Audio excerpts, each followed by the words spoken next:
सब एक ही में चल रहा है। खिचड़ी जानते हो कैसे बनती है? सब दाल चावल मिला के।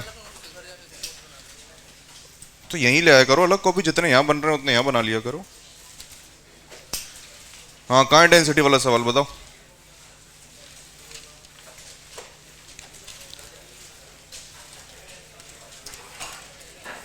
यही था ना?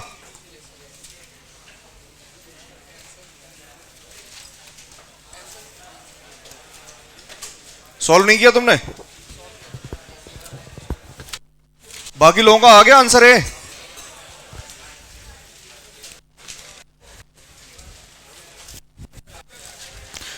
किसी का अभी भी डी आ रहा है तो बताओ।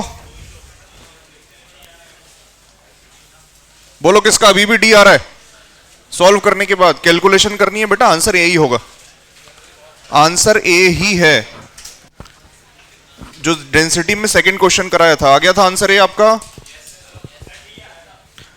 अभी तक घर जाके देखा था दोबारा, तब भी डी आ रहा है।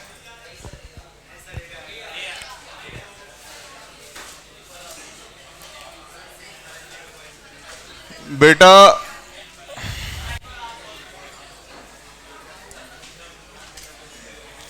बोलो डेंसिटी कितनी दी थी? 9 इंटू 10⁻³ और एज लेंथ कितनी थी?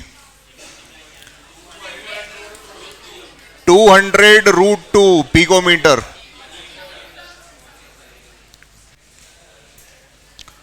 मोलर मास पूछा था तुमसे, तो मोलर मास क्या हो गया? डेंसिटी इंटू बोलो Avogadro's number into A³ upon Z। Density की value 9 into 10⁻³, Avogadro's number 6 into 10⁻23, A³ 200√2 picometre में है। ये मीटर में कन्वर्ट करेंगे तो 10⁻12 का क्यूब अपॉन 4। किसका भी डी आ रहा था? हाँ, 9 इंटू 6 कितना होता है? 9 इंटू 6 कितना होगा? 54 ही लिया था ना। तो फिर कुछ और दिक्कत है, मतलब समस्या गहरी है। अब देखो सिंपल सी कैलकुलेशन है, 9 इंटू 6 इंटू ये कितना बच गया? 200 का क्यूब। इसको क्या लिख सकते हैं? 2 का क्यूब। अरे लिख सकते हैं ना, 2 का क्यूब इंटू 100 का क्यूब। 100 का क्यूब कितना? 10⁻6। √2 का क्यूब इज 2√2। 10 की पावर कितना बन गया? -12 इंटू 3 -36, -36 और ये +26। अरे है कि नहीं? +26।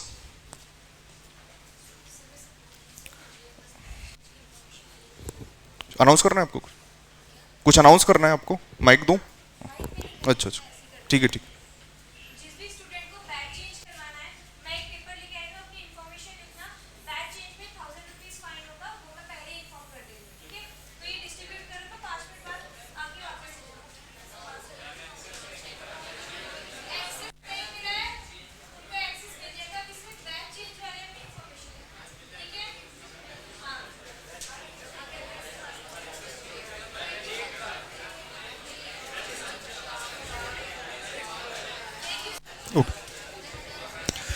चलो बस शांति।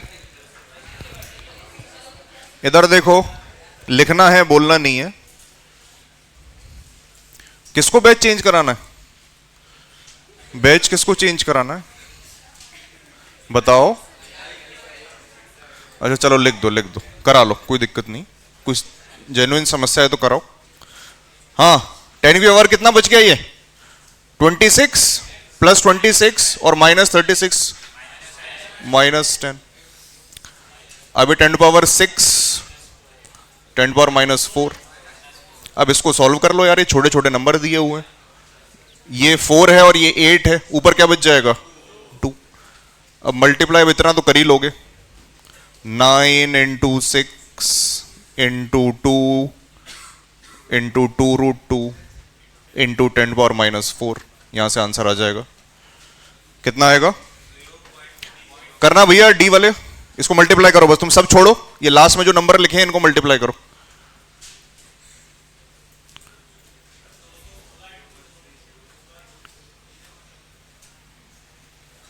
ये जो लास्ट लाइन में नंबर्स लिखे हैं इनको मल्टीप्लाई करके जल्दी से बताओ कितना आ रहा है।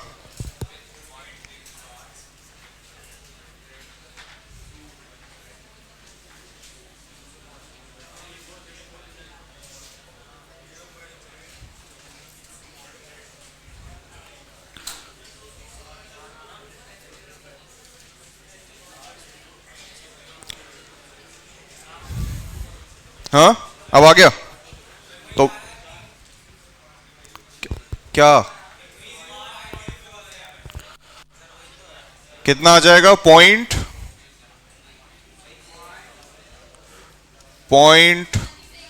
0.0305 है कि नहीं? मतलब ऑप्शन ए। अब इससे ज्यादा एक्सप्लेन मैं नहीं कर पाऊंगा, ठीक है? अब सबका आंसर ए आ जाना चाहिए। चलो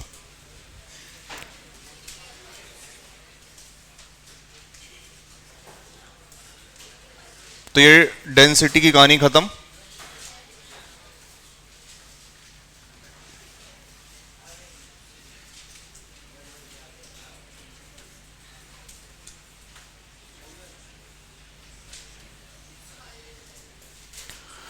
फिर उसके बाद हम डिस्कस कर रहे थे 2 डायमेंशनल पैकिंग। खा लिया क्या? नहीं, अगर किसी के साथ जेन्युइन प्रॉब्लम है तो देख लो, करा लो, जो भी करना है। हाँ, 2 डायमेंशनल पैकिंग में 2 टाइप की पैकिंग देखी थी।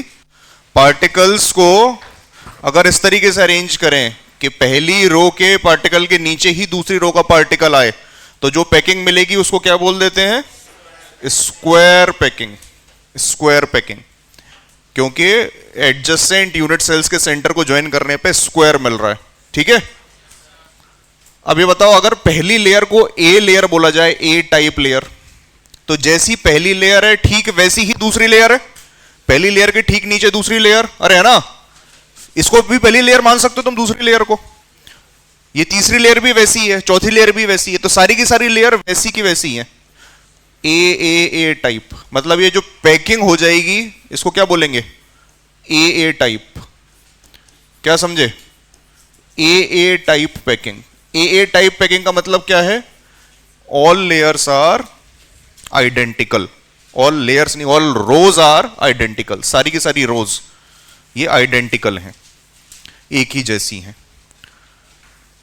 अब ये बताओ, इसमें कोऑर्डिनेशन नंबर, कोऑर्डिनेशन नंबर कितना होगा? कोऑर्डिनेशन नंबर का मतलब क्या होता है? Number of nearest neighbours. किसी भी पार्टिकल को देखो, वो कितने पार्टिकल्स को टच कर रहा है। ये वाला पार्टिकल कितने पार्टिकल्स को टच कर रहा है? 1 2 3 4, है ना? किसी भी पार्टिकल को देख सकते हो, 4 पार्टिकल को टच कर रहा होगा। जो साइड में लगे हुए हैं पार्टिकल्स, उनके बाद भी तो एक है ना, एक कॉलम और होगा, यहां भी तो पार्टिकल्स रखे हुए हैं। तो अगर तुम इसको भी देखोगे तो 1 2 3 और यहां भी एक पार्टिकल है, तो सबका कोऑर्डिनेशन नंबर कितना हो गया? 4। हर एक पार्टिकल 4 पार्टिकल को टच करता है, तो कोऑर्डिनेशन नंबर इस टाइप की पैकिंग में हो जाएगा 4। है बेटा, 2 डायमेंशनल है ना। ये क्या लिखा है ऊपर? 2 डायमेंशनल पैकिंग। तो अगर आगे भी रख दोगे तो फिर 3 डायमेंशनल नहीं हो जाएगी? उसकी कहानी बाद में पढ़ेंगे। यहां बस रोज और कॉलम्स हैं। Coordination number is 4। Packing efficiency हमने निकाल ली थी क्या कल यूनिट सेल के लिए? इस यूनिट सेल के लिए हमने पैकिंग एफिशिएंसी कैलकुलेट की थी ना, 0.52 या 52% आ गई थी। कैसे निकाला था पैकिंग एफिशिएंसी? कैसे निकालते हैं भाई? पैकिंग एफिशिएंसी था वॉल्यूम ऑक्यूपाइड बाय पार्टिकल्स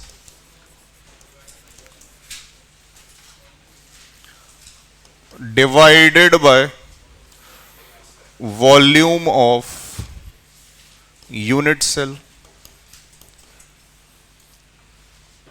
तो एक पार्टिकल का वॉल्यूम, स्फेरिकल पार्टिकल्स है ना, स्फेरिकल पार्टिकल्स हैं। पार्टिकल्स अगर स्फेरिकल हैं तो स्फीयर कैसा फिगर होता है, 2 डायमेंशनल या 3 डायमेंशनल? बोलो, 3 डायमेंशनल फिगर है ना स्फीयर। एक कंचा, हरा वाला कंचा, वो कैसा होता है, स्फीयर, स्फेरिकल है। वो 3 डायमेंशनल है कि 2 डायमेंशनल? 3 डायमेंशनल है। अब उन कंचों को एक लाइन में अरेंज कर दिया, तो एक लाइन में अगर अरेंज किया तो पैकिंग कैसी बोलेंगे, 1 डायमेंशनल पैकिंग। बट क्या पार्टिकल्स 1 डायमेंशनल हो जाएंगे? नहीं, पार्टिकल्स कैसे हैं, पार्टिकल्स तो 3 डायमेंशनल है। ऐसे ही रो बना दी और फिर उनके कॉलम्स बना दिए, मतलब हॉरिजॉन्टली भी अरेंज कर दिया, वर्टिकली भी अरेंज कर दिया, तो ये पैकिंग मिल जाएगी। तो पार्टिकल्स तो कैसे हैं, 3 डायमेंशनल है ना, स्फेरिकल। लेकिन उनका जो अरेंजमेंट है वो कैसा है, 2 डायमेंशनल। उनको बस 2 डायमेंशन में एक्स और वाई एक्सिस के अलोंग ये बस अरेंज करना है, हाइट नहीं देनी अभी कुछ। मतलब एक कंचे के ऊपर दूसरा कंचा नहीं रखना, एक पार्टिकल के ऊपर दूसरा पार्टिकल नहीं रखना है, आजू बाजू रखने हैं बस पार्टिकल्स। ठीक, चेहरे के भाव तुम्हारे बिगड़ गए कुछ? सब बढ़िया? तो पैकिंग एफिशिएंसी, इसको अगर मैं बोलूं ये यूनिट सेल हो गया ए टाइप का, ए, तो पैकिंग एफिशिएंसी ए टाइप के यूनिट सेल के लिए हमने निकाल ली थी 0.52 या 52%। अब यहां पे एक और यूनिट सेल भी चूज किया जा सकता है।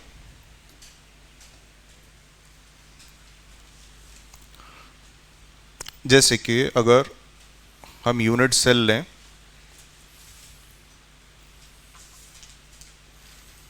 ये कौन कौन से पार्टिकल्स लिए समझ में आ रहा है ना? आगे पार्टिकल्स नहीं बने, नहीं तो मैं नया ले लेता, लेकिन है ना, इसलिए यहीं पे दिखा रहा हूं। पार्टिकल्स देखो तुम, इसका जो शेप है वो कैसा होगा, बोलो, स्क्वायर है ना। अरे जितनी डिस्टेंस ये होगी उतनी डिस्टेंस ये है, सारी डिस्टेंस बराबर है, तो स्क्वायर, ये भी स्क्वायर है। यहां से भी समझ में आ रहा है कि पैकिंग कैसी है, स्क्वायर पैकिंग है।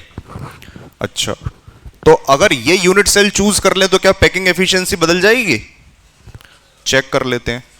सबसे पहले तुम ये बताओ, इस यूनिट सेल के लिए नंबर ऑफ पार्टिकल्स, अगर पैकिंग एफिशिएंसी निकालनी है तो ऊपर क्या जरूरत पड़ती है हमें, नंबर ऑफ पार्टिकल्स की, जिसको एक पार्टिकल के वॉल्यूम से मल्टीप्लाई करते हैं 4/3 पाई आर क्यूब से। तो नंबर ऑफ पार्टिकल्स निकालने पड़ेंगे। पहले बताओ, इस यूनिट सेल को बोल देते हैं बी टाइप का यूनिट सेल, बी।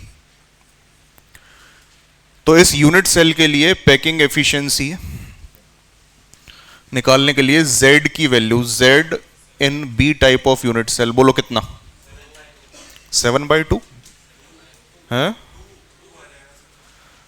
अरे बालक, ये जो कॉर्नर वाले पार्टिकल्स हैं, कॉर्नर वाले पार्टिकल्स को देखो, कॉर्नर वाले पार्टिकल्स ये है, जैसे ये, दिस इज, ये कॉर्नर वाला पार्टिकल है। ये पार्टिकल कितने यूनिट सेल के बीच में शेयर्ड होगा, इसको देख लो। ये पार्टिकल कितने यूनिट सेल के बीच में शेयर्ड है? 4 यूनिट सेल के बीच में। एक ये रहा, अरे है कि नहीं, एक इधर होगा स्क्वायर, एक इसके बगल में होगा और एक नीचे वाले के बगल में होगा। 4 यूनिट सेल के बीच में ये पार्टिकल शेयर्ड है। कॉर्नर पे जो रखा हुआ है वो 4 यूनिट सेल में शेयर्ड है, और जो बॉडी सेंटर पे रखा हुआ है, बीच में रखा हुआ है, वो इसी यूनिट सेल के अंदर है पूरा का पूरा। तो नंबर ऑफ पार्टिकल्स तुम्हें बताने हैं, कितने हो गए? एक कॉर्नर का कंट्रीब्यूशन 1/4 और 4 कॉर्नर होते हैं, तो 4 × 1/4, ये तो कॉर्नर्स हो गए, +1, कितने पार्टिकल्स हो गए? 2 पार्टिकल्स। पैकिंग एफिशिएंसी निकालो अब बी टाइप के यूनिट सेल के लिए, तो वो हो गया number of particles 4 × volume of 1 unit cell is 4/3 pi r cube divided by volume of particle, sorry, ऊपर वॉल्यूम ऑफ पार्टिकल और नीचे volume of unit cell. Unit cell का वॉल्यूम क्या आ जाएगा? यूनिट सेल का वॉल्यूम क्या हो जाएगा? Length into breadth into height.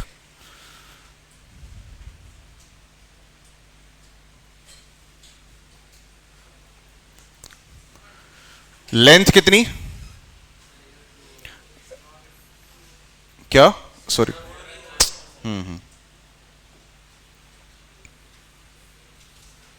ये ऊपर रिफ्लेक्शन पड़ता है लाइट का, ठीक से दिखाई नहीं देता।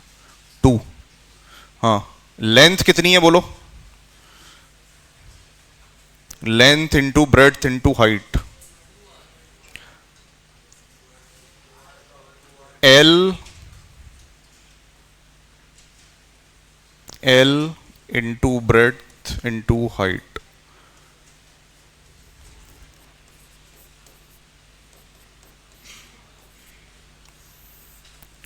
अगर यूनिट सेल की साइड ए है, अगर ये ए साइड है, सारी साइड्स ए होंगी, तो एरिया कितना हो गया, ए स्क्वायर, अरे हो गया कि नहीं हो गया, ए स्क्वायर, और हाइट कितनी हो गई,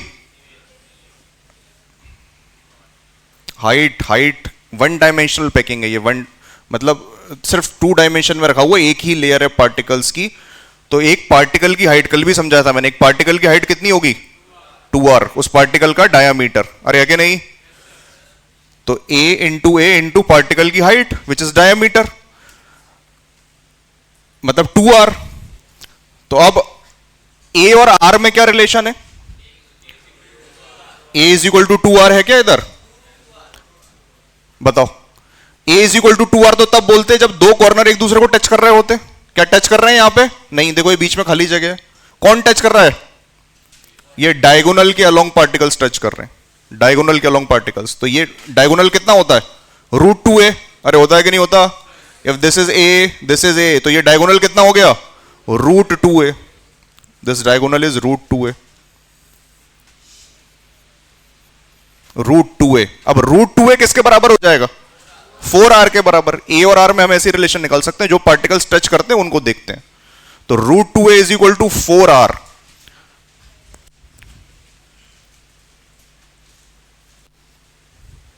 तो बताओ लेंथ कितनी,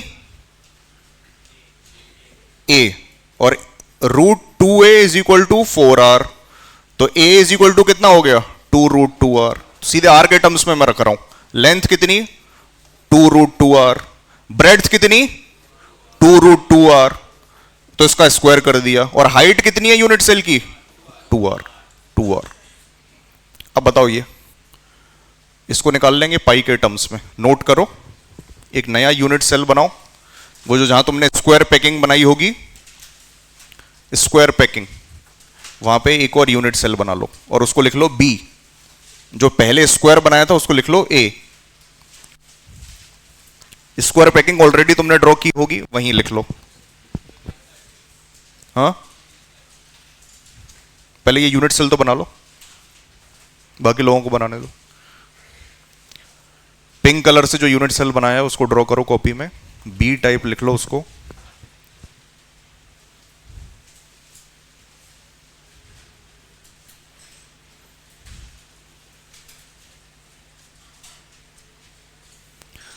बी में एक पार्टिकल सेंटर पे है और 4 कॉर्नर को पकड़ लो उसके आसपास के।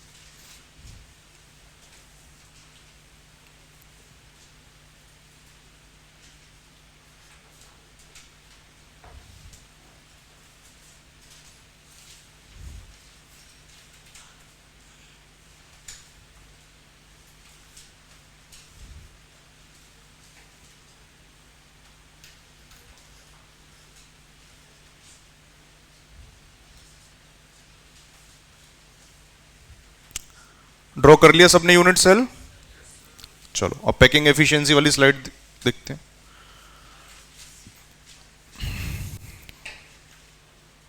नोट करो इसको, बताओ पाई के टर्म्स में क्या है एक्सप्रेशन,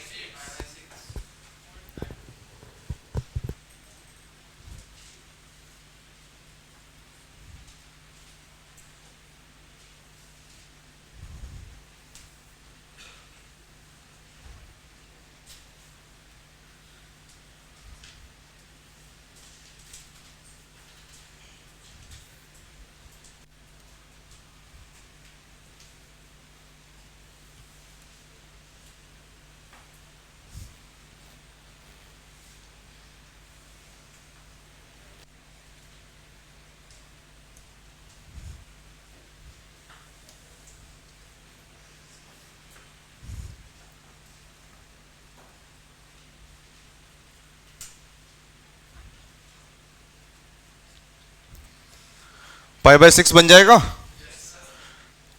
और जब ए टाइप का यूनिट सेल कंसिडर किया था तब भी कितना आ रहा था, पाई बाय 6 ही बच रहा था, जिसकी वैल्यू कितनी होती है 0.52 या 52%। तो पैकिंग एफिशिएंसी बदलेगी क्या? नहीं, कोई भी यूनिट सेल चूज किया जा सकता है, packing efficiency will remain same, square packing ही बोलेंगे 52% पैकिंग एफिशिएंसी के साथ।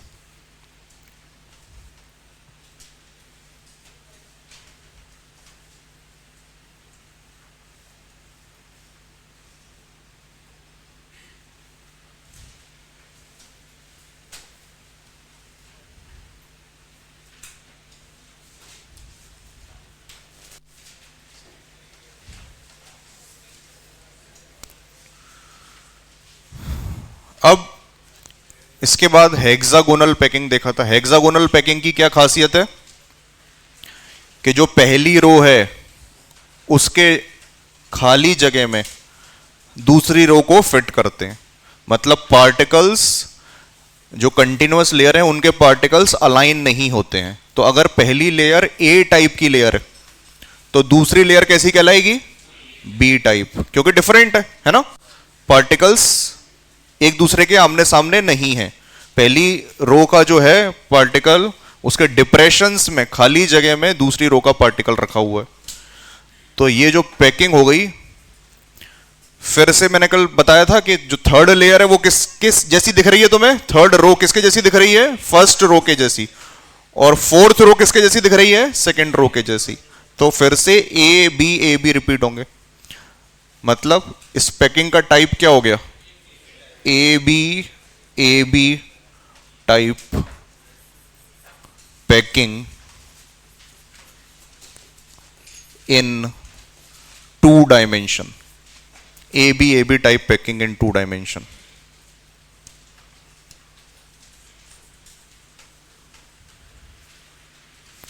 ए B type packing in 2 dimension.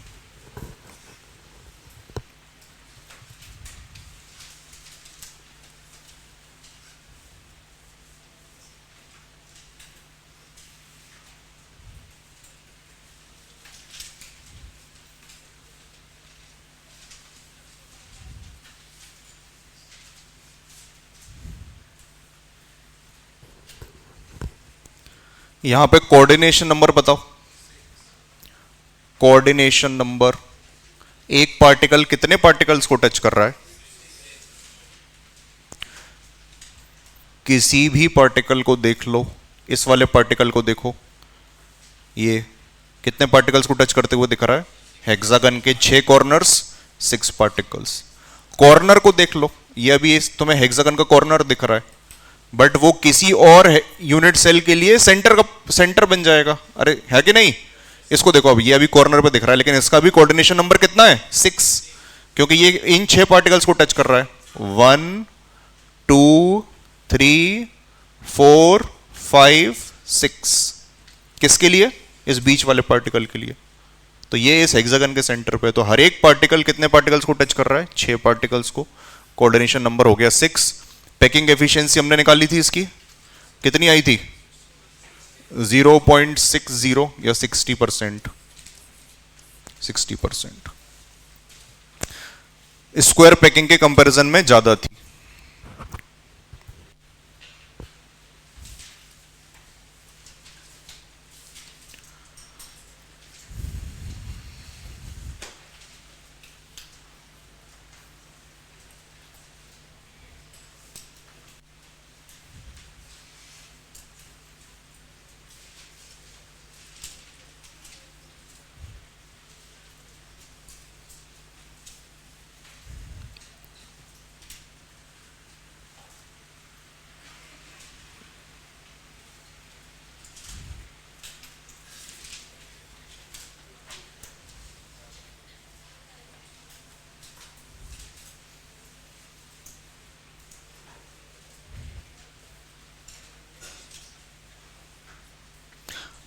अब आ जाते हैं, अगर क्वेश्चन में पूछा है कि 2 डायमेंशनल पैकिंग एफिशिएंसी कितनी है, 2D में कितना स्पेस ऑक्यूपाई हो रहा है, 2D की अब बात कर रहे हैं हम।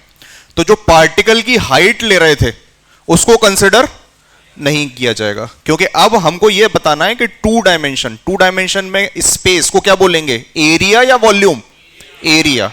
तो अब बात करेंगे एरिया की। अगर पैकिंग एफिशिएंसी पूछी है कौन सी, 2D पैकिंग एफिशिएंसी, तो 2D पैकिंग एफिशिएंसी हो जाएगी, टू डायमेंशनल पैकिंग एफिशिएंसी हो जाएगी। ऊपर क्या लेते थे पैकिंग एफिशिएंसी के फॉर्मूले में, वॉल्यूम ऑक्यूपाइड बाय पार्टिकल्स, तो अब क्या आ जाएगा, area occupied by particles, area occupied by particles.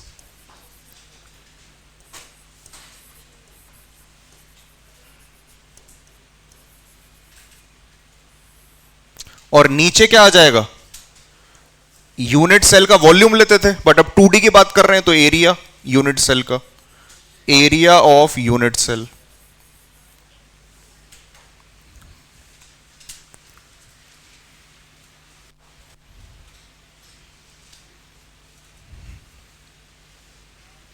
Area occupied by particles divide by area of unit cell, area की बात करेंगे।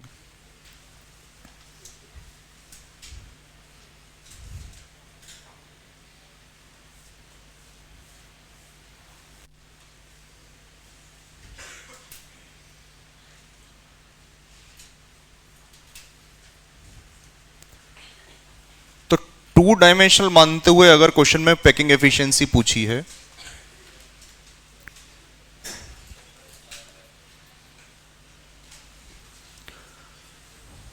स्क्वायर पैकिंग में यूनिट सेल देखा था हमने, वही मैं बना रहा हूं।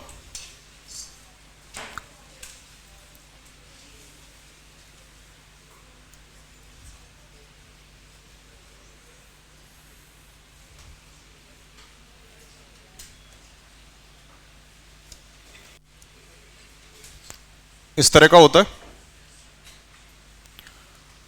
अब बताओ, इसमें टू डायमेंशनल पैकिंग एफिशिएंसी निकालनी है। ये वो यूनिट सेल है जिसको ए टाइप का बोला था, ए, स्क्वायर पैकिंग के अंदर। पैकिंग एफिशिएंसी बोलो, 2D पैकिंग एफिशिएंसी। सबसे पहले तो नंबर ऑफ पार्टिकल्स कितने, वो तो सेम ही रहेंगे, 1/4। हर एक पार्टिकल का कंट्रीब्यूशन कितना है, 1/4। और कितने पार्टिकल्स हैं, 4। तो टोटल नंबर ऑफ पार्टिकल्स ही लिख देता हूं मैं डायरेक्ट, 1 इनटू, अब वॉल्यूम की जगह क्या लेना है, एरिया। तो एरिया, अगर ये टू डायमेंशनल इसको कंसिडर करें तो ये क्या हो गया अब, सर्कल। और सर्कल का एरिया कितना होता है, pi r square, pi r square. और अगर ये फिगर टू डायमेंशनल है तो अब एरिया हमें कैलकुलेट करना पड़ेगा किसका, स्क्वायर का, स्क्वायर का। स्क्वायर की ये दो साइड्स ए हैं, और ए और आर में क्या रिलेशन है, स्फीयर्स, बगल वाले कॉर्नर्स एक दूसरे को टच कर रहे हैं, तो ए इज इक्वल टू क्या हो गया, 2r, A is equal to 2r। इसका मतलब नीचे क्या बन जाएगा, 2r का स्क्वायर। इसको सॉल्व करो, कितना आया,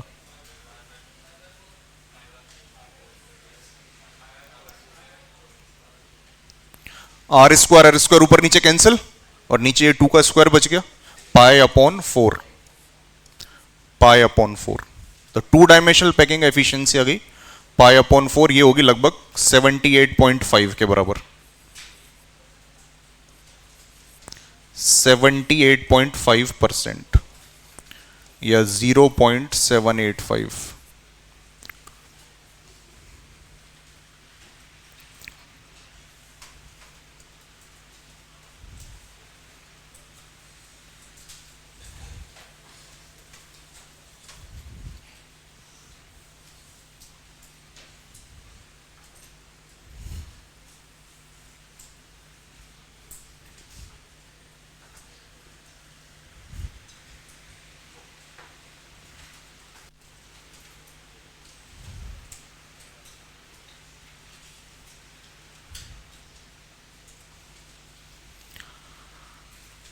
अब बी टाइप के यूनिट सेल के लिए निकालो, बी टाइप का यूनिट सेल कैसा था,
कुछ इस तरह का निकालो इसमें पैकिंग एफिशिएंसी, 2 डायमेंशनल मानते हुए इसको।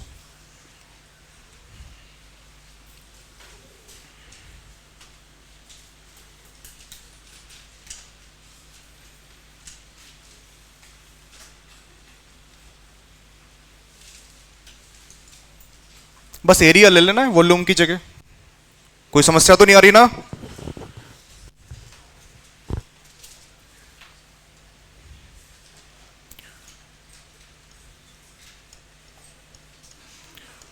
पैकिंग एफिशिएंसी, अब बोलो नंबर ऑफ पार्टिकल्स निकाल चुके थे हम, कितने आते हैं इसमें बताओ, कितने ना आएंगे number of particles B type की यूनिट सेल में? कैसे एक्सप्लेन करो।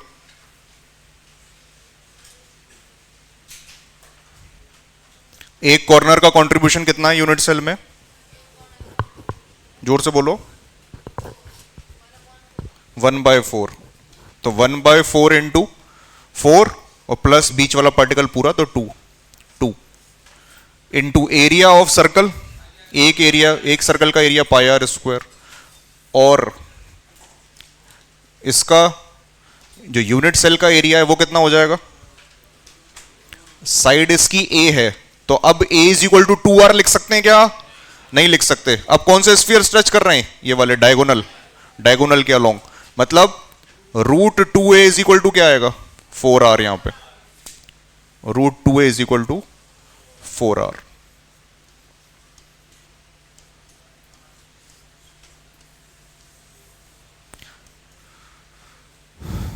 तो a इज इक्वल टू हो गया 2√2r, 2√2r a, और a का स्क्वायर हो गया इसका यूनिट सेल का एरिया। ऊपर भी एरिया आ गया, नीचे भी एरिया आ गया, ठीक? π/4। अरे पैकिंग एफिशिएंसी तो सेम आएगी, चाहे आप पार्टिकल को 3 डायमेंशनल मान लो चाहे सर्कुलर मान लो। ए और बी टाइप के यूनिट सेल के लिए हमेशा पैकिंग एफिशिएंसी सेम आएगी, इसलिए दोनों ही यूनिट सेल को कंसिडर किया जा सकता है। ये भी सेम होगी 78.5%। हालांकि ये जो वैल्यू है ये डिफरेंट है किसके कंपैरिजन में? जो हमने पार्टिकल को स्फीयर मान के निकाली थी उसके कंपैरिजन में। वो तो कितना आ रहा था? 0.52, और ये कितना आ रहा है? 78.5। क्यों डिफरेंट हो गया? क्योंकि यहां हमने पार्टिकल को कैसा मान लिया है? सर्कुलर, क्योंकि क्वेश्चन में दिया था कि क्या निकालना है? 2 डायमेंशनल पैकिंग एफिशिएंसी निकालनी है। अब जैसे नोट कर लिया सबने, ये क्या हुआ बेटा? हाथ उठाया तुमने? अच्छा अच्छा, ये सवाल देखो, ये सवाल है जेई एडवांस्ड का। तब तो एक ही होता था, जेई 2010 का सवाल है, मतलब आईआईटी वाला। जेई 2010 क्या क्या बोला है सवाल में? एक ऐसा यूनिट सेल बना के दिया उन्होंने, ये रहा यूनिट सेल का फिगर, और पैकिंग एफिशिएंसी पूछी है। कैसी पैकिंग एफिशिएंसी पूछी है? क्या लिख दिया है क्वेश्चन में साफ साफ कि यूनिट सेल को कैसा मानना है? 2 डायमेंशनल मानना है और स्क्वायर मानना है, तो बात ही खत्म हो गई ना फिर। अभी हमने कैलकुलेट कर ही लिया, 78.5 ये आ जाएगा। ठीक है, कोई कंफ्यूजन नहीं। अब ये सवाल क्योंकि पूछा जा चुका है एक बार जेई एडवांस में पहले, तो जेई एडवांस अब ये भी कर सकता है कि इन पार्टिकल्स को क्या मान लो? स्फेरिकल, और पैकिंग एफिशिएंसी निकालो। इन पार्टिकल्स को स्फेरिकल मान लो, ये ऐसे ही यूनिट सेल बनाएगा, बोलेगा all this particles are spheres of same radius, what will be the packing efficiency? तो वो हम निकाल चुके हैं 0.52। अरे बालक ये क्या लिखा है? और कितना बताएगा इससे ज्यादा? अब इससे ज्यादा कितना बताए? इतना तो खुद ही समझना है कि बात सिर्फ 2 डायमेंशन की हो रही है। स्क्वायर मानेंगे तो स्क्वायर तो तभी होगा ना जब पार्टिकल सर्कुलर माना जाएगा। टू डायमेंशनल भी बोल दिया, स्क्वायर भी बोल दिया, तो कंफ्यूजन का कोई स्कोप है नहीं। बाकी अब तो मैं सारी सिचुएशन मैंने क्लियर कर दी, तो यहां तो कोई ऑप्शन दिख ही नहीं रहा है वैसे भी 0.52 का रहेगा ना। चलो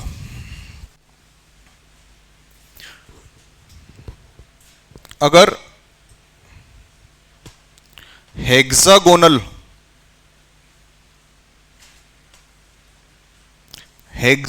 यूनिट सेल, इसको टू डायमेंशन मानते हुए निकाल दो फटाफट packing efficiency. Hexagonal unit cell कैसा होता है? जो हेक्सागोनल पैकिंग में बन रहा था, 6 कॉर्नर्स ऑफ हेक्सागन और बीच में सेंटर पे एक पार्टिकल रखा हुआ है।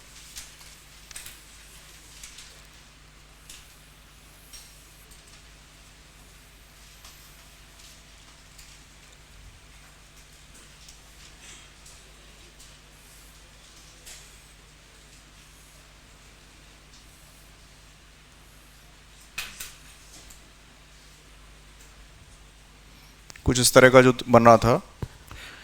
अब बताओ इसमें 2D पैकिंग एफिशिएंसी बोलो।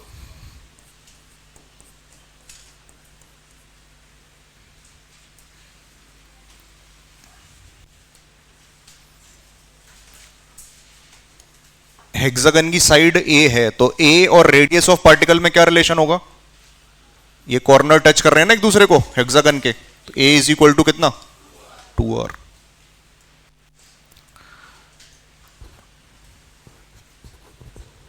सबसे पहले बताओ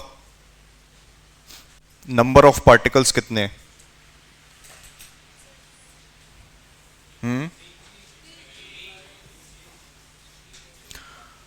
कल समझाया था मैंने, ये तो कैलकुलेट भी किया था कि एक कॉर्नर हेक्सागन का कितने यूनिट सेल में कॉमन होता है? 3 यूनिट सेल में, है ना। एक तो ये दिखा दिया, मान लो मैं इस पार्टिकल के लिए कंसिडर कर रहा हूं, तो एक यूनिट सेल इधर होगा और एक यूनिट सेल इधर होगा, तो ऐसे 3 हेक्सागन के बीच में ये कॉमन है, ये वाला पार्टिकल। हर एक पार्टिकल कॉर्नर पे जो रखा हुआ है वो 3 हेक्सागन में इक्वली डिवाइडेड है। z की वैल्यू हो गई 6 कॉर्नर्स है इंटू 1/3 प्लस जो सेंटर पे पार्टिकल रखा हुआ है वो पूरा का पूरा 3। पैकिंग एफिशिएंसी कैसे निकाल लेंगे? 3 into pi r square, area of one particle divided by area of unit cell. Hexagon का एरिया निकालने का तरीका कल बताया था मैंने, कैसे निकालते हैं हेक्सागन का एरिया? 6 इक्विलेटरल ट्रायंगल्स के एरिया जिसकी साइड ए है हेक्सागन की साइड, तो 6 इक्विलेटरल ट्रायंगल्स, इक्विलेटरल ट्रायंगल का एरिया √3/4 ए स्क्वायर, और ए की जगह क्या रख दें? 2r। निकालो उसको। 2D पैकिंग एफिशिएंसी कितनी आ गई इस यूनिट सेल के लिए?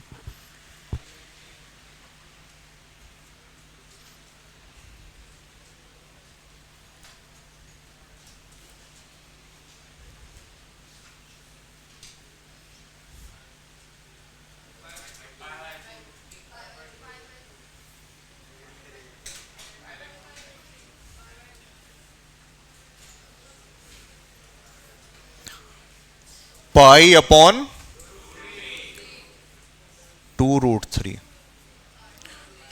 तो ये आएगा 90.6%।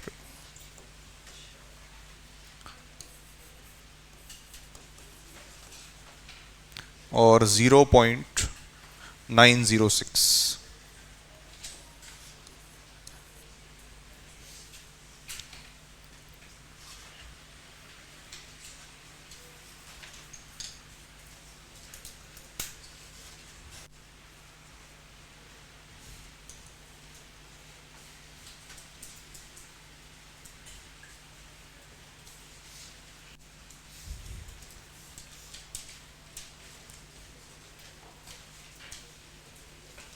तो कुछ भी निकलवा दे तुमसे, 2D या 3D सब निकाल दोगे, ठीक है।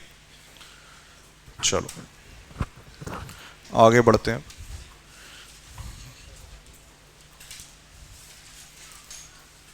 बस बेसिक याद क्या रखना है, ये सारी वैल्यूज रटनी तो है नहीं, ठीक है, आपको याद क्या रखना है कि 2D पैकिंग एफिशिएंसी जब निकालते हैं तो ऊपर क्या लेते हैं, area occupied by particles divided by area of unit cell. और जब packing efficiency, 3 dimensional packing efficiency निकालते हैं या नॉर्मल पैकिंग एफिशिएंसी निकालते हैं तो ऊपर क्या आता है, वॉल्यूम ऑक्यूपाइड बाय पार्टिकल। ऊपर पार्टिकल का वॉल्यूम, नीचे यूनिट सेल का वॉल्यूम। ऐसे ही ऊपर पार्टिकल का एरिया और नीचे यूनिट सेल का एरिया। बस बाकी सब अपने आप कर लो।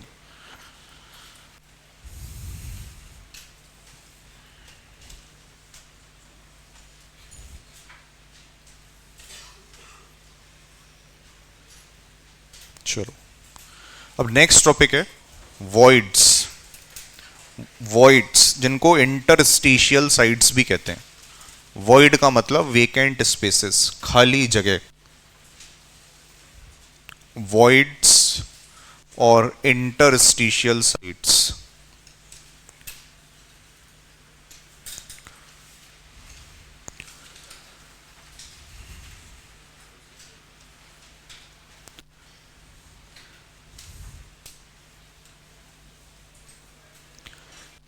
स्फेरिकल पार्टिकल्स को कितना भी चिपका के रख दो, उनके बीच में खाली जगह बच ही जाएगी, है कि नहीं। बगल बगल में रखोगे तब भी खाली जगह बच जाएगी, ऊपर नीचे रखोगे तो वो जो खाली जगह है उसी को वॉइड कहा जाता है। वॉइड स्पेस हमने निकाला भी था सिंपल क्यूबिक यूनिट सेल में। वॉइड स्पेस कुछ नहीं होता, that is 1 minus packing efficiency fraction के अंदर। तो सिंपल क्यूबिक में वॉइड स्पेस कितना आ जाता है, सिंपल क्यूबिक यूनिट सेल की पैकिंग एफिशिएंसी होती है 52%। तो वॉइड स्पेस, खाली जगह कितनी आ जाती है, 48% इज एम्प्टी। इसी तरह से बीसीसी के लिए पैकिंग एफिशिएंसी 68%। 68% पैकिंग एफिशिएंसी, तो 32% खाली जगह वॉइड स्पेस है। और एफसीसी में वॉइड स्पेस 26%, क्योंकि पैकिंग एफिशिएंसी 74% आती है। अब यहां लिखा हुआ है packing of spheres in any fashion leave some void spaces और वॉइड्स। जैसा मैं बता रहा हूं, हमेशा कुछ ना कुछ खाली जगह बच जाएगी। और वॉइड्स को नाम दिया जाता है depending on, they are named depending on the orientation of spheres constituting the voids. Sphere किस तरीके से अरेंज्ड है एक दूसरे के आसपास, तो उस हिसाब से वॉइड का शेप अलग अलग होगा और उसको नाम भी अलग अलग दिया जाएगा।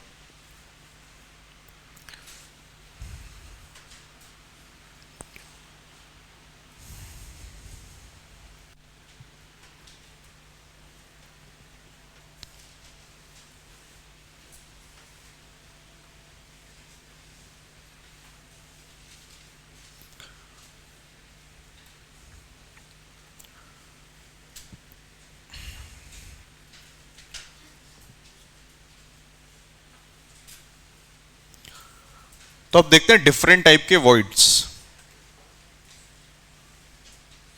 ऑलरेडी हम कई वर्ड्स देख चुके हैं, बस उनका नाम नहीं पता था, तो अभी आप पहचान जाओगे किन की बात हो रही है।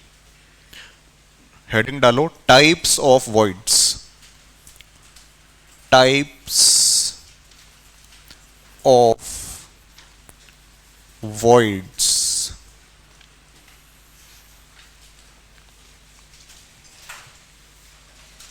Types of voids. First, simplest जो वॉइड होता है, it is triangular void. Triangular void.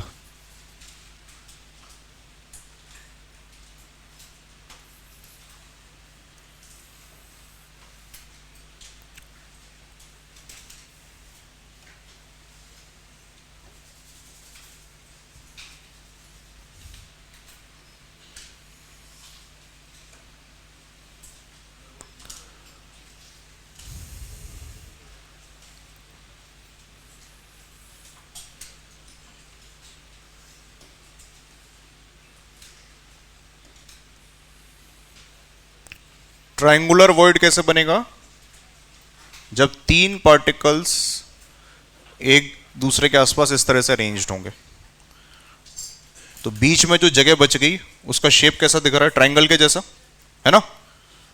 This space, ये जो खाली जगह है बीच में, इसी को ट्राइंगुलर वॉइड कहते हैं। Triangular void.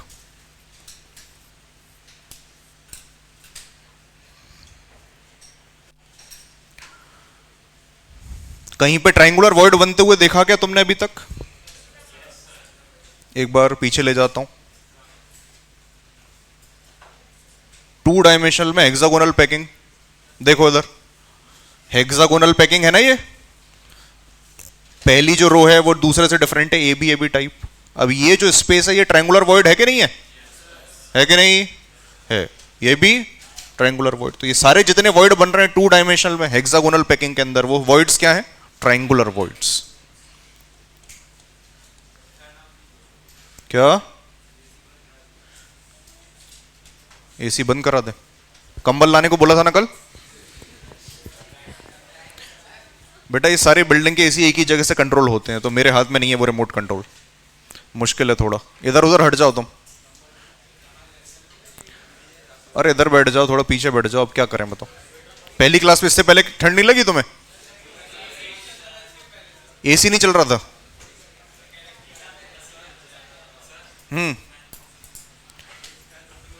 फैन ऑफ कर दें, उससे क्या होगा?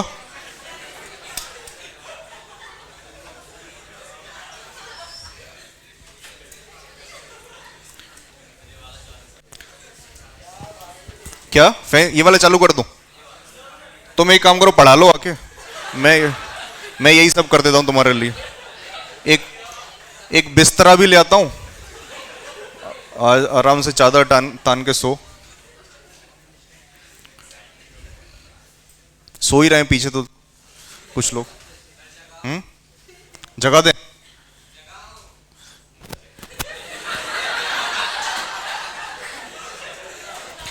कुछ लोगों के अंदर कीड़ा होता है हीरो बनने का, कि मुझसे बात क्यों नहीं हो रही है। सोना वोना नहीं है भाई। पीछे वाले लोग बड़ी चिंता रहती है मुझे तुम्हारी। आराम से माहौल बना के एकदम नींद में। क्यों भैया जगे हुए हो ना? सब समझ में आ रहा है? कौन सा वर्ड पढ़ रहे हैं अभी हम? हाँ तो उतना ही बता दो, उतना बहुत है मेरे लिए। कि क्या पढ़ा अभी अभी, क्या लिखा हुआ है बोर्ड पे? नींद आए तो नींद खोल लो। हाँ हाथों को ऐसे रब कर लो जोर से। चलो करो सब लोग, करो ऐसे रब सब लोग। हाँ जोर से जोर से, एकदम गर्म हो जाए तब तक। और फिर लगाओ ऐसे गालों से। गर्म नहीं हुए अभी, और जोर से गर्म करो।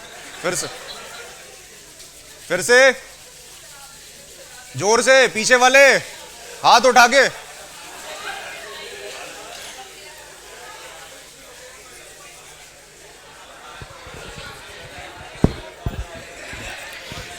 चलो अब खुली थोड़ी बहुत। आलस वलस तो छोड़ दो बस अब तुम।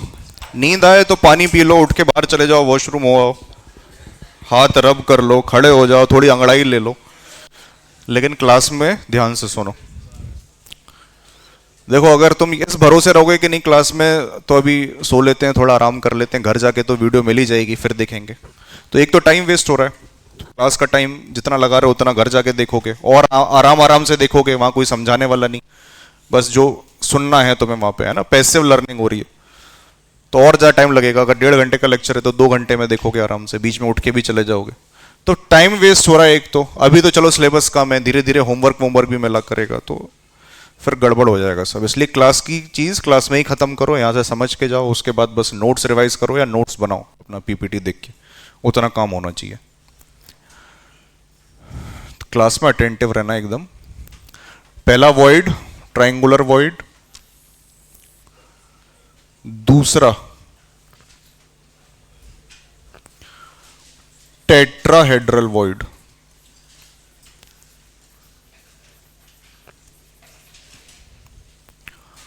Tetrahedral void.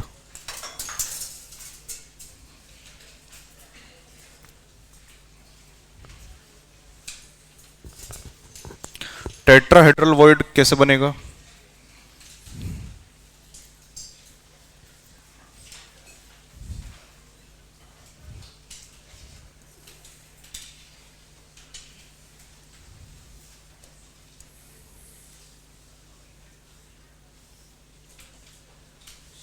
टेट्राहेड्रल शेप तो सुना होगा शायद,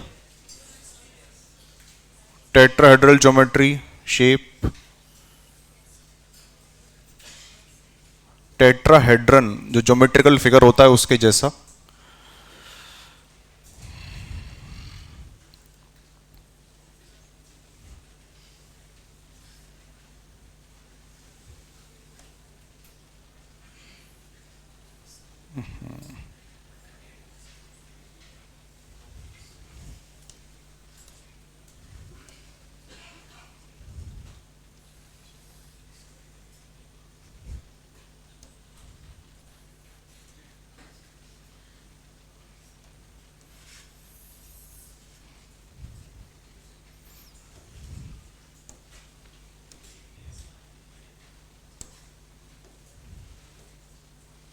इसका कलर चेंज कर देते हैं।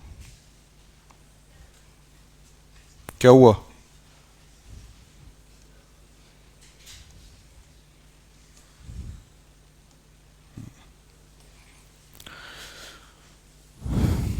तीन पार्टिकल्स एक दूसरे के आसपास एक प्लेन में रखे हुए हैं, जैसे ट्रायंगुलर वॉइड बना था।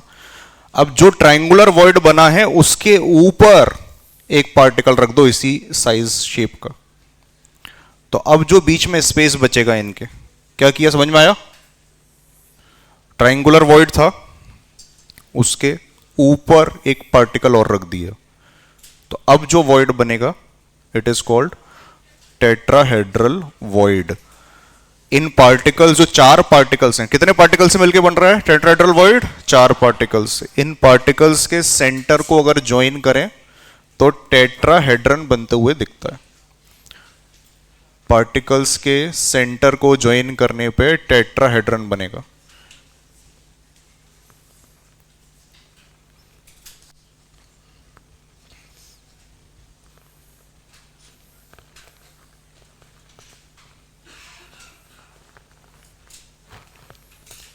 कुछ इस तरह का होता।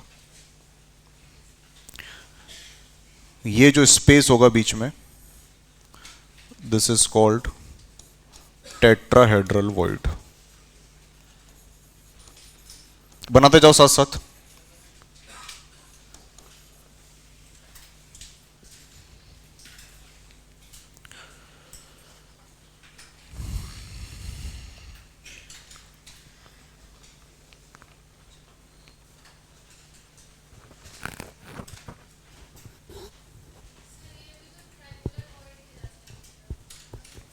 कैसे हो जाएगा? बैठ जाओ पहले तो आराम से, बैठ के पूछ लिया करो। ट्रायंगुलर वॉइड के जैसा नहीं है बेटा।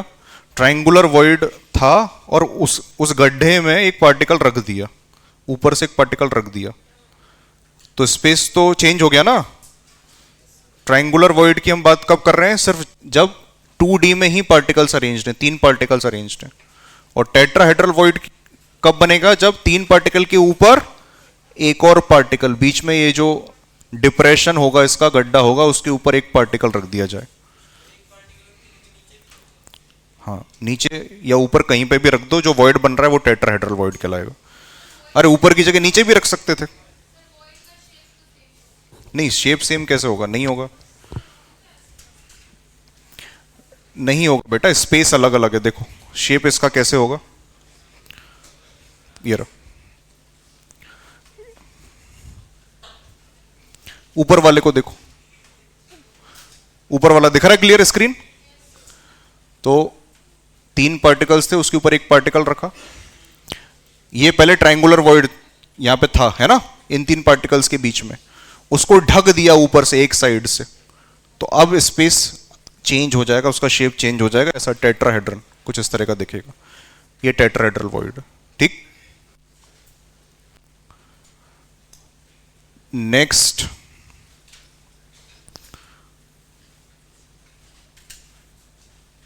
क्या लिख रहा हूं मैं? ABC नंबरिंग डाल रहा हूं ना। फर्स्ट 1 2 3, तो थर्ड हो गया स्क्वायर वॉइड। स्क्वायर वॉइड,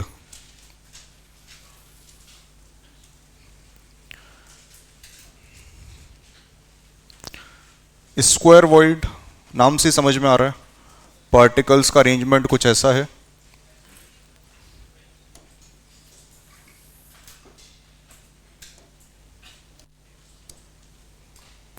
कि स्क्वायर शेप बन रहा है।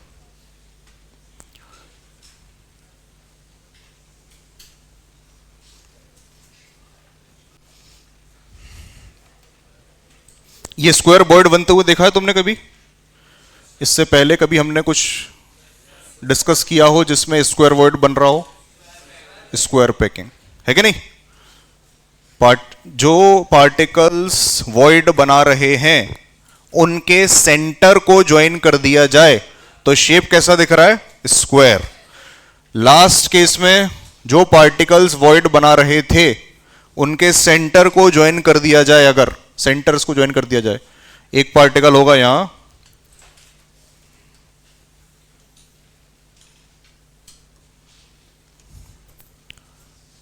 एक पार्टिकल है यहां, एक यहां और एक यहां, तो इनके सेंटर्स को ज्वाइन अगर कर दिया जाए तो जो शेप बनता है वो कैसा बनता है? टेट्राहेड्रन के जैसा। इसलिए इस वॉइड को बोल देते हैं टेट्राहेड्रल वॉइड। पहले केस में तीन पार्टिकल्स के सेंटर्स को अगर ज्वाइन करते हैं जो शेप बनेगा वो ट्राइंगल के जैसा, इसलिए ट्राइंगुलर वॉइड, बीच में ट्राइंगुलर वॉइड।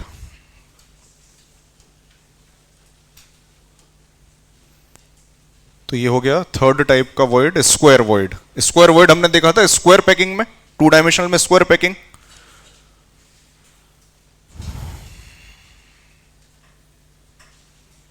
ये रही बीच में, ये वॉइड कैसा है? स्क्वायर वॉइड है कि नहीं? क्योंकि आसपास के जो पार्टिकल्स हैं उनके सेंटर को ज्वाइन करने पे स्क्वायर मिलता है।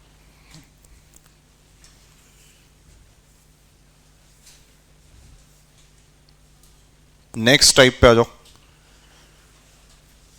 फोर्थ।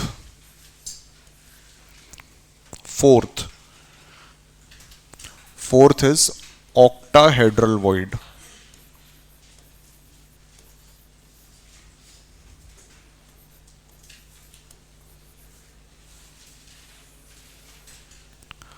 ऑक्टाहेड्रल वॉइड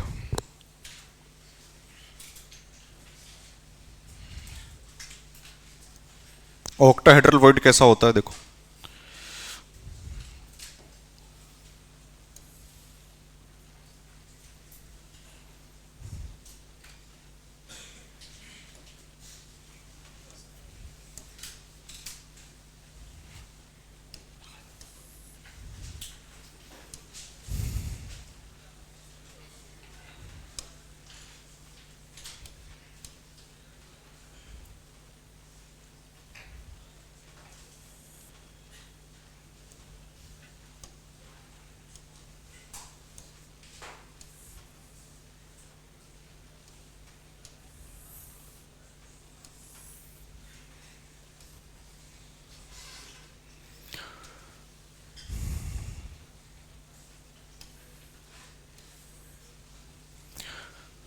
तीन पार्टिकल्स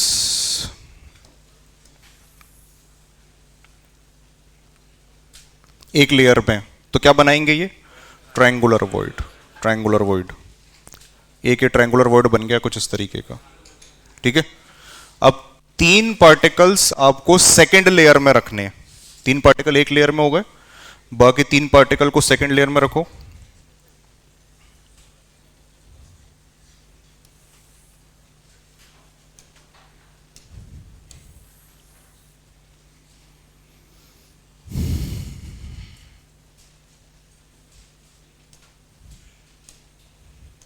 कलर चेंज कर देते हैं इनका, क्या हुआ?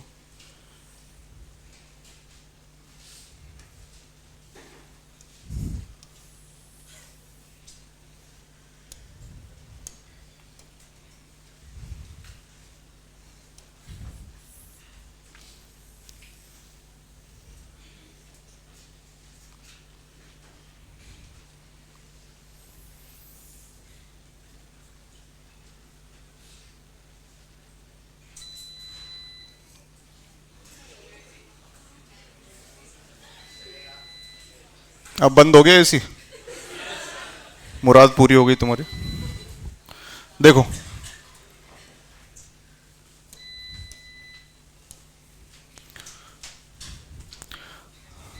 देखो जो फर्स्ट लेयर के पार्टिकल्स थे उनका ट्रायंगुलर वॉइड, उसका एपेक्स या वर्टेक्स कहां है? ऊपर की तरफ है ना, जो मैंने पहले बनाया था व्हाइट कलर के जो पार्टिकल्स हैं, व्हाइट कलर के पार्टिकल्स का जो ट्रायंगुलर वॉइड बन रहा है वो इस तरह का है। फिर जो पिंक कलर के पार्टिकल्स हैं उनको सेकंड लेयर में रखा है, सेकंड लेयर में उनका ट्रायंगुलर वॉइड कैसा बन रहा है? अपोजिट है। उसकी चोंच कहां है? नीचे की तरफ। दिख रहा है सबको? तो दो ट्रायंगुलर वॉइड को आपको ओवरलैप कराना है ना। नीचे व्हाइट वाली लेयर में ट्रायंगुलर वॉइड है जो ऊपर की तरफ था, और पिंक वाली लेयर में ट्रायंगुलर वॉइड है जो नीचे की तरफ था। उन दोनों को ओवरलैप कराना है, बट पूरी तरह से ओवरलैप नहीं कराना है, अपोजिट डायरेक्शन से, एक ऊपर तो दूसरा नीचे। तो अब जो वेकेंट स्पेस बचेगा इसके बीच में, इन 6 स्फीयर्स से मिलके जो बीच में खाली जगह है, मतलब दो ट्रायंगुलर वॉइड का कॉम्बिनेशन, एक की चोंच ऊपर और दूसरे की चोंच नीचे, बीच में जो खाली जगह है उस वॉइड को क्या बोल देते हैं? Octahedral void. This void is called octahedral.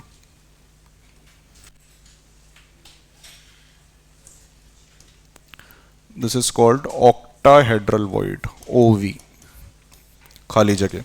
होता कैसे? ये दिख रहा है यहां पे, ऑक्टाहेड्रन के शेप का। 6 पार्टिकल हैं टोटल, 3 पार्टिकल एक लेयर में, 3 पार्टिकल दूसरी लेयर में, उनके कॉम्बिनेशन से मिलके, रुक जा देख लिया मैंने, उनके कॉम्बिनेशन से मिलके जो शेप बना वो ऑक्टाहेड्रल कहलाएगा। ऑक्टाहेड्रन ज्योमेट्री, ऑक्टाहेड्रल ज्योमेट्री पढ़ी होगी ना केमिकल बॉन्डिंग में। कब होती है ऑक्टाहेड्रल ज्योमेट्री? जब वैलेंसी कितनी होती है?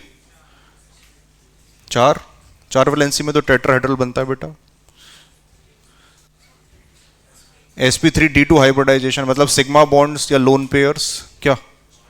हाँ, 8 वैलेंसी होती है, 6 वैलेंसी होती है ना। 6 बॉन्ड्स आपको अरेंज करने होते हैं सेंट्रल एटम के आसपास। sp3d2, sp3 4 और d2 6, 6 ऑर्बिटल्स मिलके 6 हाइब्रिड ऑर्बिटल्स देते हैं और उनसे बॉन्ड बनाते हैं। तो ज्योमेट्री जो बनती है वो ऑक्टाहेड्रल, मतलब सेंट्रल एटम के आसपास कितने एटम्स अरेंज करने होते हैं? 6, है कि नहीं? तो आपने देखा होगा कि वो कुछ इस तरह का होता है।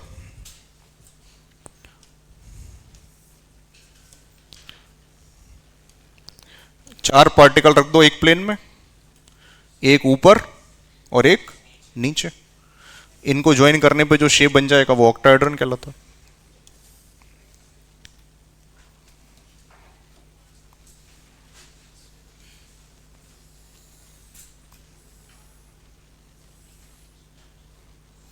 तो ये बताओ, एक ऑक्टाहेड्रन के अंदर कितने ट्रायंगुलर फेसेस होते हैं? एक ऑक्टाहेड्रन में कुछ फेसेस हैं जो कि ट्रायंगुलर हैं। अच्छा, 8 है, बदल दिया आंसर।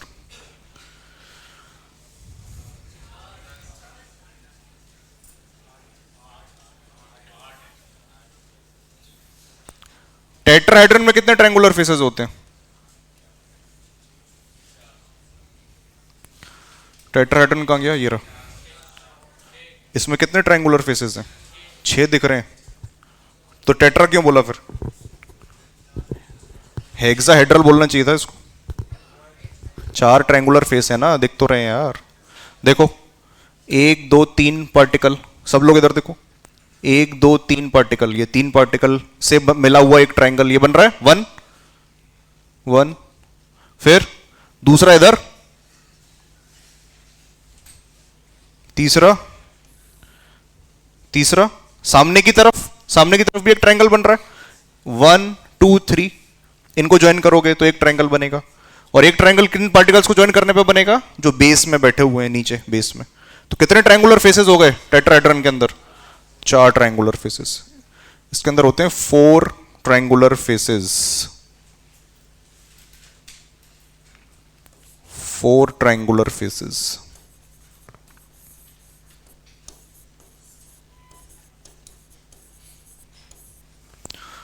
तो ऑक्टाहेड्रन में कितने ट्रायंगुलर फेसेस होते हैं? 4। ऊपर दिख रहे हैं तो मैं अभी मैंने बस ऊपर के पॉइंट्स को ज्वाइन किया है, ऊपर के एटम्स को। तो 4 ट्रायंगुलर फेस दिख रहे होंगे।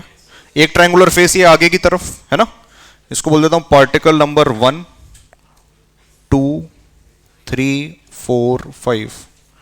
तो एक ट्रायंगुलर फेस बन रहा है 1 2 3 को ज्वाइन करने पे, है ना, 1 2 3 नंबर देखो।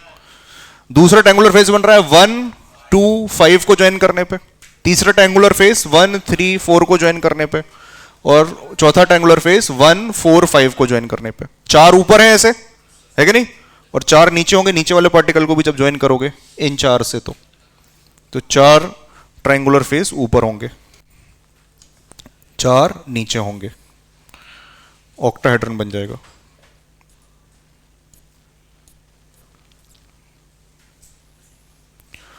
तो ऑक्टाहेड्रल वॉइड कितने पार्टिकल से मिलके बनता है?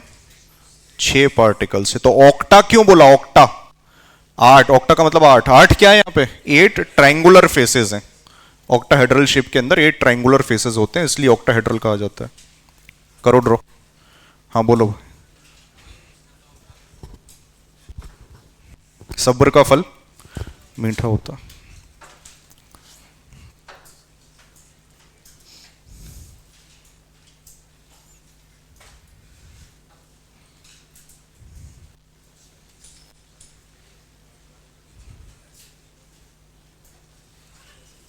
कौन सा वाइट?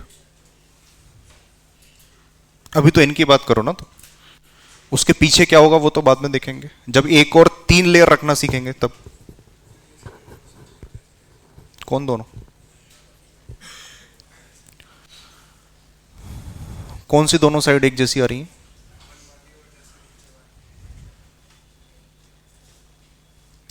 ये कितने पार्टिकल्स रखे हुए हैं? 6। और यहां कितने पार्टिकल्स हैं मिला के? 6। देखने का तरीका अलग है बस। तुम्हें क्या चाहिए? 4 पार्टिकल एक लेयर में चाहिए ना, 4 पार्टिकल। चार तुम्हें ये अभी इसको तकलीफ हो रही है, सभी को हो रही होगी कि ये यहां पे कैसे दिखेगा। यहां तो मुझे एक लेयर में 3 पार्टिकल दिख रहे हैं, जबकि यहां आपने क्या बना दिया? 4 पार्टिकल बना दिए। नहीं, देखो देखने का तरीका अलग है बस। अगर तुम 1 2 और 5 को कंसिडर करो, देखो सब लोग 1 2 5 पार्टिकल को देखो, एक ट्रायंगल बनता है। ये 3 पार्टिकल हैं, इनका ट्रायंगुलर वॉइड मान लो ऊपर की तरफ पॉइंटेड है। अरे है कि नहीं ऐसा? 1 2 5 को देखो सब लोग, ट्रायंगुलर वॉइड कहां? ऊपर की तरफ। और इसको 6 बोल देते हैं, दिस इज 6। तो 3 4 और 6 पार्टिकल को देखो, ये भी 3 पार्टिकल हैं एक साथ, इनका ट्रायंगुलर वॉइड कहां है? नीचे की तरफ, है कि नहीं? तो 2 ट्रायंगुलर वॉइड को तुमने ओवरलैप ही तो कराया। एक लेयर हो गई है 1 2 5 की, कोई भी मान लो व्हाइट या पिंक, और दूसरी लेयर जिसमें 3 पार्टिकल है वो हो गई 3 4 6 की, और दोनों के ट्रायंगुलर वॉइड को अपोजिट ओरिएंटेशन में रख दिया, तो ऑक्टाहेड्रल बन गया। ठीक।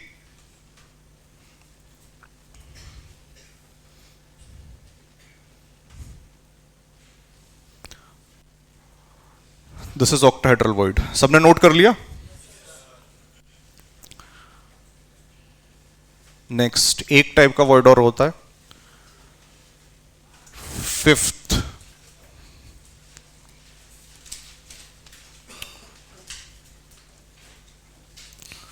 Fifth is cubic void.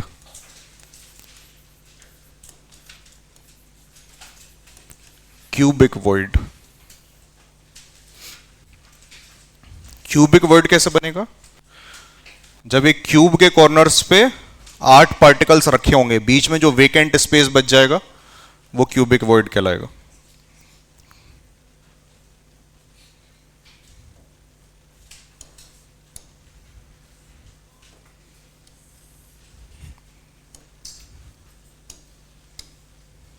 चार पार्टिकल्स ये हो गए, एक लेयर में 4 पार्टिकल्स स्क्वायर शेप में, और इनके ऊपर एग्जैक्टली ऊपर, हर पार्टिकल के ऊपर एक और पार्टिकल रख देना है, तो क्या बन जाएगा? Cubic void.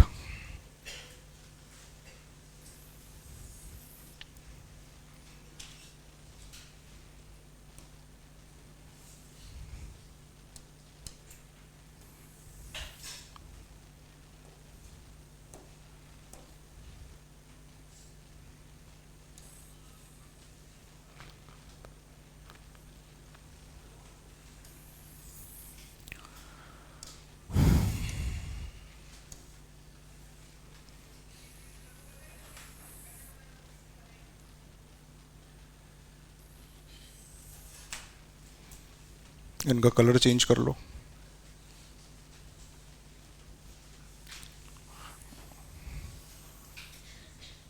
इसके ऊपर उठा के रख दो, है ना, थोड़ा सा साइड में रख देता हूं जिससे दिखें दोनों लेयर्स। बीच में जो शेप, बीच में जो स्पेस बच गया, this is called cubic void.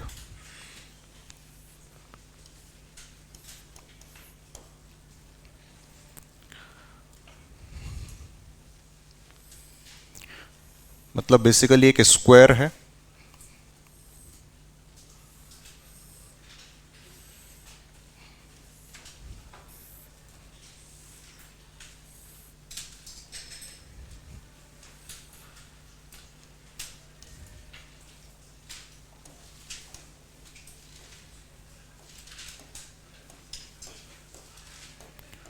जिसके 8 कॉर्नर्स पे पार्टिकल्स रखे हुए हैं, बीच में जो वेकेंट स्पेस है उसी को क्यूबिक वॉइड कहते हैं।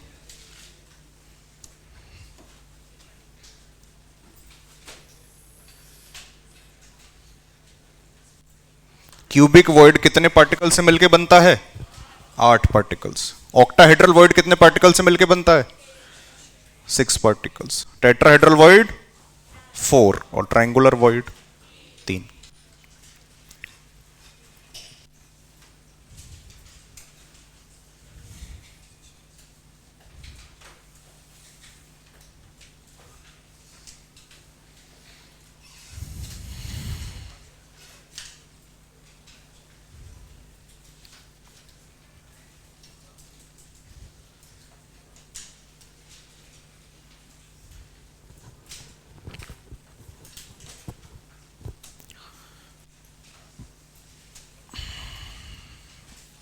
Next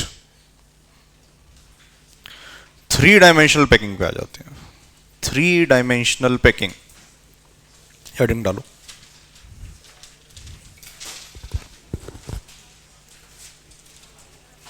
three dimensional packing.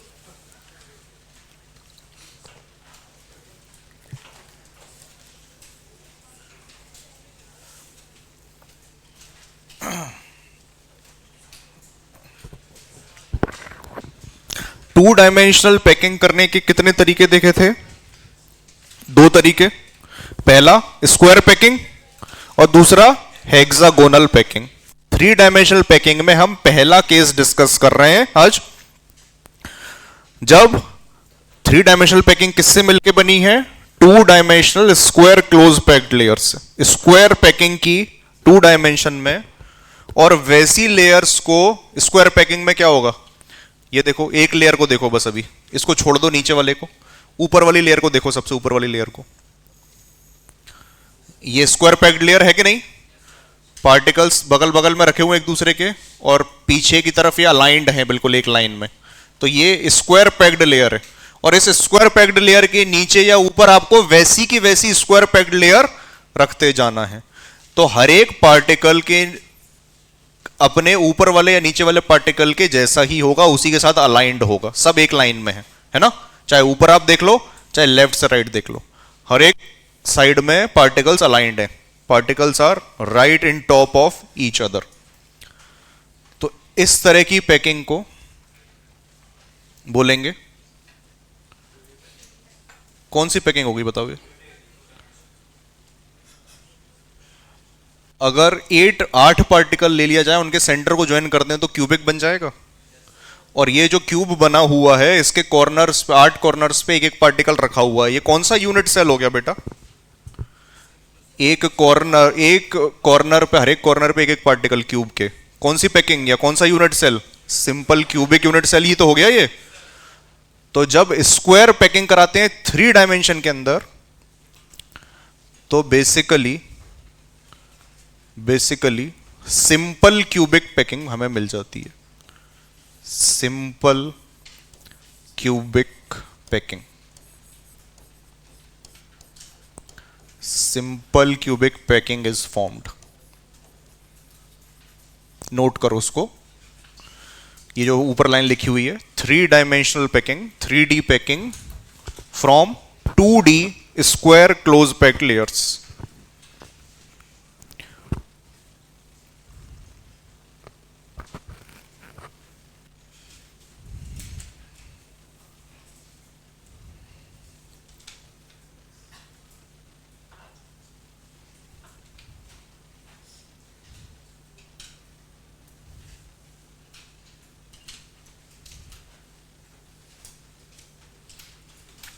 बनाने की जरूरत नहीं है, वो समझ में आ रहा है। आपने स्क्वायर पैकिंग के लिए डायग्राम पहले ही बना रखा है, बस ये लिख लो कि simple cubic packing is formed in this case. Simple cubic packing is formed in this case. ठीक है, अगर सिंपल क्यूबिक पैकिंग मिल गई तो सिंपल क्यूबिक के बारे में सारी बातें हम ऑलरेडी जानते हैं। यहां पे बताओ कि एक पार्टिकल का कोऑर्डिनेशन नंबर कितना होगा? What will be the coordination number? वही होगा जो सिंपल क्यूबिक में होता है। कितना होता है? 6। अरे होता है कि नहीं, याद आ रहा है? लास्ट टू लास्ट क्लास में बताया था और कल आके फिर रिवाइज कराया था मैंने। Coordination number simple cubic unit cell में होता है 6। एक पार्टिकल 6 पार्टिकल्स को टच कर रहा होता है, ये डिस्टेंस पे 6 पार्टिकल्स रखे होते हैं। Coordination number is 6। एक बार फिर से बता देता हूं, किसी भी पार्टिकल को देख लो।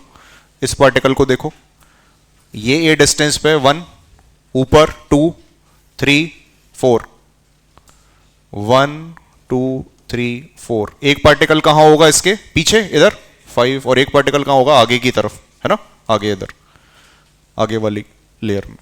तो 6, कोऑर्डिनेशन नंबर इज 6। और बताओ पैकिंग एफिशिएंसी कितनी हो जाएगी इस टाइप की पैकिंग की, जो सिंपल क्यूबिक में होती है? 52%। 52%। ए और आर के बीच में रिलेशन क्या हो जाएगा? A is equal to 2r। Unit cell की length, edge length is equal to 2 times the radius of particle. Simple cubic packing.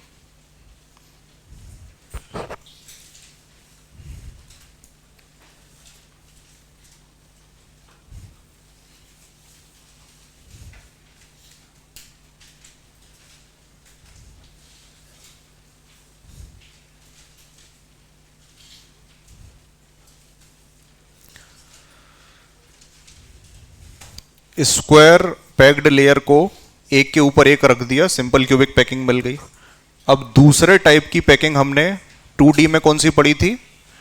2 dimensional hexagonal packing. 2 dimensional hexagonal packing.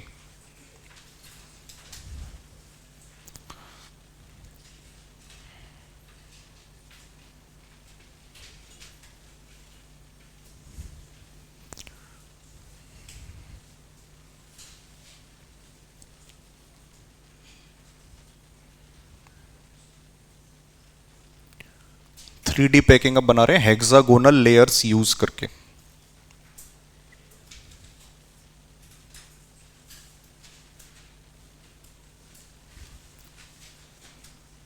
Three D close packing from 2 dimensional hexagonal packed layers.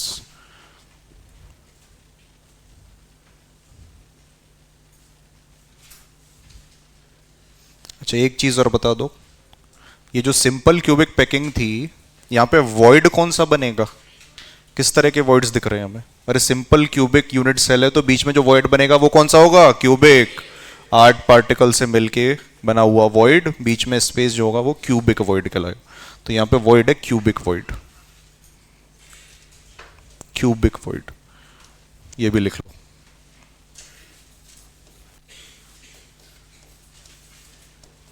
Cubic voids are formed.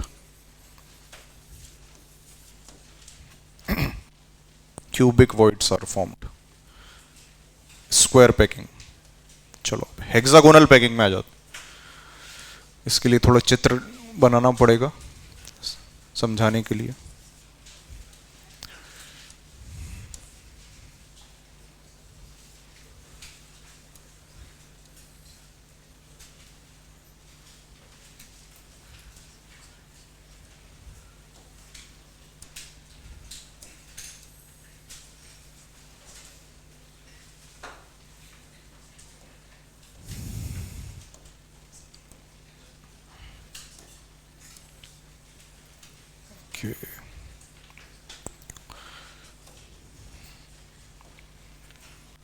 कितना time बचा हुआ है?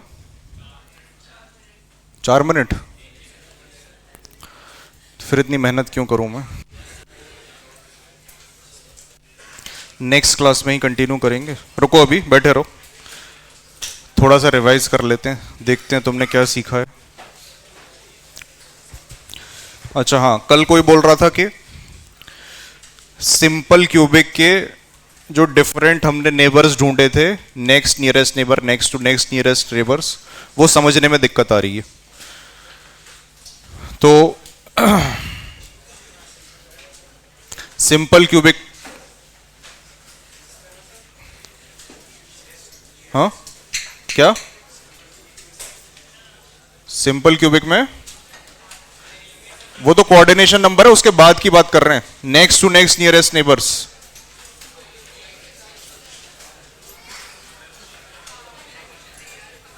बैठे रहो।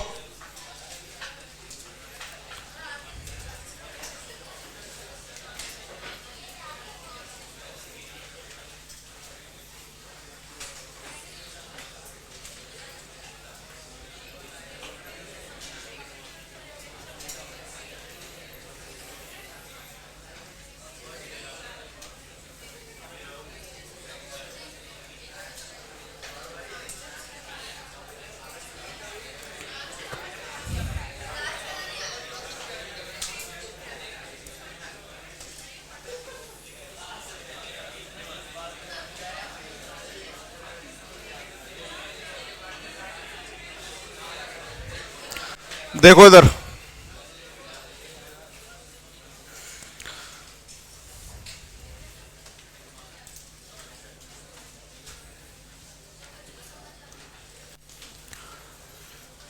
इस particle को अगर देखें तो इसके नियरेस्ट नेबर्स तो मिल ही जाएंगे।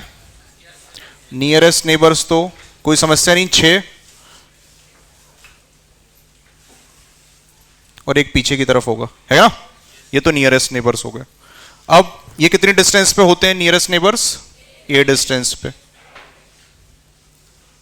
नियरेस्ट नेबर्स जिसको कोऑर्डिनेशन नंबर भी कहते हैं, डिस्टेंस है ए और नंबर है 6। Next to next nearest neighbours कितनी डिस्टेंस में मिलते हैं? √2a। √2a कहां है? √2a इससे देखेंगे तो √2a कहां है? ये दिस इज √2a, है कि नहीं? और कहां है √2a? ये। और कहां है √2a? पीछे की तरफ भी तो होगी। मैंने ये 2 लाइनें आगे की तरफ बनाई हैं, तो इसके पीछे भी तो होगी। ऐसे ही 2 फेस डायगोनल्स पीछे की तरफ जा रहे होंगे, है कि नहीं? तो ये हॉरिजॉन्टल प्लेन में √2a डिस्टेंस पे कितने पार्टिकल्स हो गए? हॉरिजॉन्टल प्लेन में 4 पार्टिकल्स हो गए। ये रहे 1 2, यहां 3 और यहां 4 कुछ होगा, ठीक है। यहां कहीं बना लो। जैसे हॉरिजॉन्टल प्लेन में आपने 4 पार्टिकल्स ढूंढे हैं, वैसे वर्टिकल प्लेन में देखो √2a डिस्टेंस वर्टिकल प्लेन में कहां है? ये रहा वर्टिकल प्लेन, ये पीछे वाला प्लेन। √2a डिस्टेंस कहां है? ये है ना, अरे है कि नहीं? This is √2a।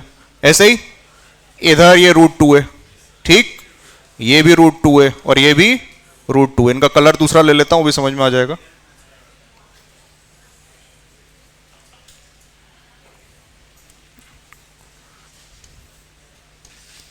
वन 2 3 4, ये सब पार्टिकल्स भी कितनी डिस्टेंस पे हैं? ग्रीन वाले √2a डिस्टेंस पे। कौन से वाले पार्टिकल्स है? पिंक पार्टिकल्स, ठीक है। अब और √2a डिस्टेंस भी है, देखो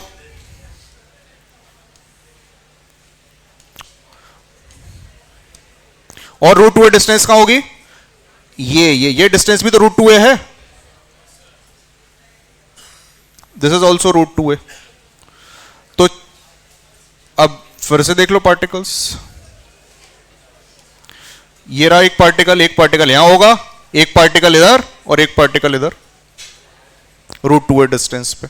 तो next to next nearest neighbours √2a distance पे कितने मिल जाएंगे? कितने मिल जाएंगे? 12। 4 हॉरिजॉन्टल प्लेन में, 4 इस वाले प्लेन में और 4 इस प्लेन में, ठीक है। फिर से बता रहा हूं, 4 इस प्लेन में हॉरिजॉन्टल प्लेन में, 2 वर्टिकल प्लेन है, एक ऐसे होगा और एक इस तरीके से होगा, 12। इसी तरह से अब ढूंढ लेना। इसके बाद next to next nearest neighbours वो कहां मिलते हैं? वो कितनी डिस्टेंस पे मिलते हैं? √3a डिस्टेंस पे मिलते हैं। तो √3a डिस्टेंस पे पार्टिकल्स ढूंढ लेना। √3a डिस्टेंस पे अब आपको बेसिकली क्या देखना है? बॉडी डायगोनल के लॉन्ग ट्रेवल करना है। जैसे कि इस पिंक वाले पार्टिकल के लिए √3a डिस्टेंस पे एक पार्टिकल कहां मिल जाएगा? इधर, है ना, इधर तो अब समझ गए मेरे हिसाब से। चलो घर जाके और एक बार सोच लेना इसको। Thank you.